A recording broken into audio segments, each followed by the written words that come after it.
आज हम एक ऐसी कहानी की बात करेंगे जो सपनों से शुरू हुई थी लेकिन जिसका अंत एक बुरे सपने जैसा हुआ। ये कहानी है हर्षिता ब्रेला की, एक ऐसी लड़की जिसका विदेश में नई जिंदगी बसाने का सपना धोखे और फिर हत्या में बदल गया।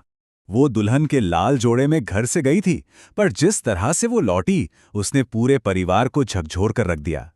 ये शब्द ही इस पूरी कहानी का सार हैं।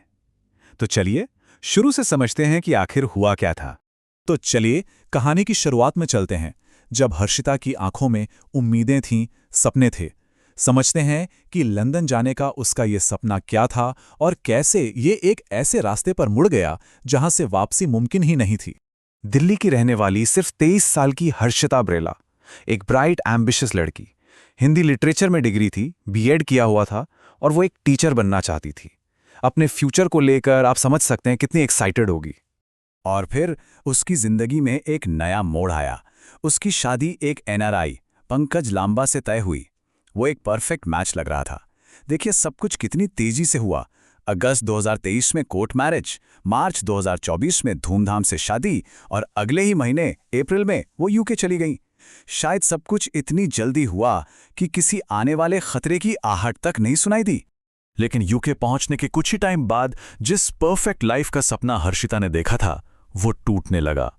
जो सपना लग रहा था वो असल में एक भयानक हकीकत में बदलने वाला था। अब जरा इस फर्क को देखिए। वादा क्या था कि पंकज की लंदन में एक बड़ी कंपनी में नौकरी है, एक सेटल्ड लाइफ है, और हकीकत क्या निकली? वो एक पिज्जा डिलीवरी बॉय का काम करता था और यूके में भी स्टूडेंट वीजा पर था। ये वो पहला बड़ा झूठ था जिसने इस रिश्ते की नींव ही हिला दी।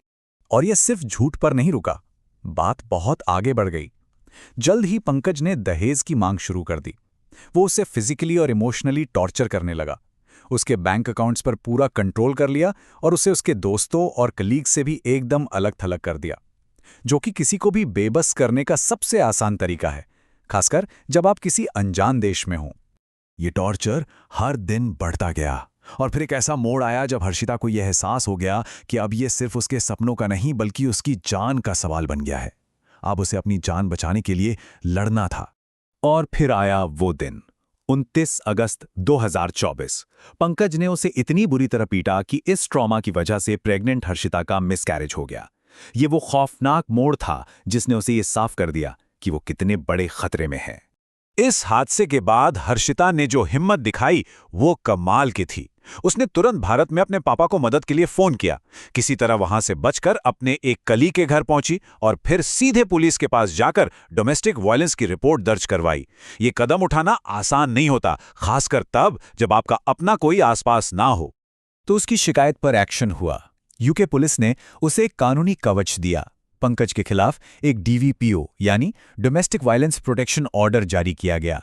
इस ऑर्डर का मतलब था कि पंकज 28 दिनों तक हर्षिता से किसी भी तरह का कोई कांटेक्ट नहीं कर सकता।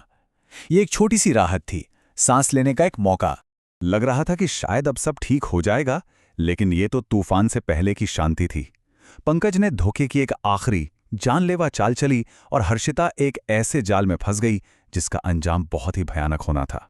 जैसे ही वो 28 दिन का प्रोटेक्शन ऑर्डर खत्म हुआ, पंकज ने हर्षिता को इमोशनली मैनिपुलेट करना शुरू कर दिया। उसने एक नई शुरुआत के झूठे वादे किए और उसे अपनी पुलिस कंप्लेंट वापस लेने के लिए मना लिया।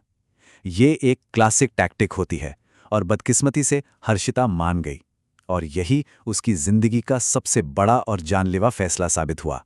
और इसके बाद जो हुआ वो सुनकर रोंगटे खड़े हो जाते हैं। 10 नवंबर को हर्षिता ने अपने परिवार से आखिरी बार वीडियो कॉल पे बात की। ठीक अगले दिन 11 नवंबर को पंकज यूके से फरार हो गया। 14 नवंबर को हर्षिता की बॉडी पंकज की ही कार में मिली और 15 नवंबर को ऑटोप्सी रिपोर्ट ने कंफर्म कर दिया कि उसकी मौत गला घोटने से हुई थी।